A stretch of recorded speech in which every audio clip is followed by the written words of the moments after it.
సామెతల గ్రంథము 22వ అధ్యాయం. గొప్ప ఐశ్వర్యము కంటే మంచి పేరును, వెండి బంగారముల కంటే దయయు కోరదగినవి. ఐశ్వర్యవంతులను దరిద్రులను కలిసి ఉందురు, వారందరినీ కలుగజేసిన వాడు యెహోవాయే. బుద్ధిమంతుడు అపాయము వచ్చుట చూచి దాగును, జ్ఞానం లేని వారు యోచింపక ఆపదలో పడుదురు. యెహోవా యందు భయభక్తులు కలిగి ఉండుట వినయమునకు ప్రతిఫలము. ఐశ్వర్యమును ఘనతయు జీవమును దాని వలన కలుగును. ముండ్లును ఉరులును మూర్ఖుల మార్గములో ఉన్నవి, తన్ను కాపాడుకొనువాడు వాటికి దూరముగా ఉండును. బాలుడు నడవవలసిన త్రోవను వానికి నేర్పుము, వాడు పెద్దవాడైనప్పుడు దాని నుండి తొలగిపోడు. ఐశ్వర్యవంతుడు బీదల మీద ప్రభుత్వము చేయును, అప్పు చేయువాడు అప్పిచ్చిన వానికి దాసుడు.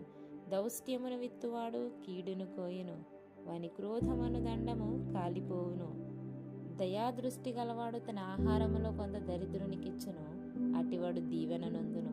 తిరస్కార బుద్ధి గలవాన్ని తోలివేసిన ఎడల కలహములు మానును. పోరు తీరి అవమానము మానిపోవును. హృదయశుద్ధిని ప్రేమించుచు దయగల మాటలు పలుకువానికి రాజు స్నేహితుడగును. యెహోవా చూపులు జ్ఞానము గలవానిని కాపాడును, విశ్వాసఘాతకుల మాటలు ఆయన వ్యర్థము చేయును. సోమరి బయట సింహమున్నది, వీధులలో నేను చంపబడుదునను. వేశ్య నోరు లోతైన గొయ్యి, యెహోవా శాపము నొందినవాడు దానిలో పడును. బాలుని హృదయములో మూఢత్వము స్వాభావికముగా పుట్టును, శిక్షాదండము దానిని వానిలో నుండి తోలివేయును. లాభము నొందవలనని దరిద్రులకు అన్యాయము చేయువానికిని, ధనవంతులకిచ్చు వానికిని నష్టమే కలుగును. చెవ్యొగ్గి జ్ఞానుల ఉపదేశము ఆలకింపుము, నేను కలుగజేయు తెలివిని పొందుటకు మనస్సు నిమ్ము. నీ అంతరంగమందు వాటిని నిలుపుకొనుట ఎంతో మంచిది, పోకుండా అవి నీ పెదవుల మీద ఉండనిమ్ము.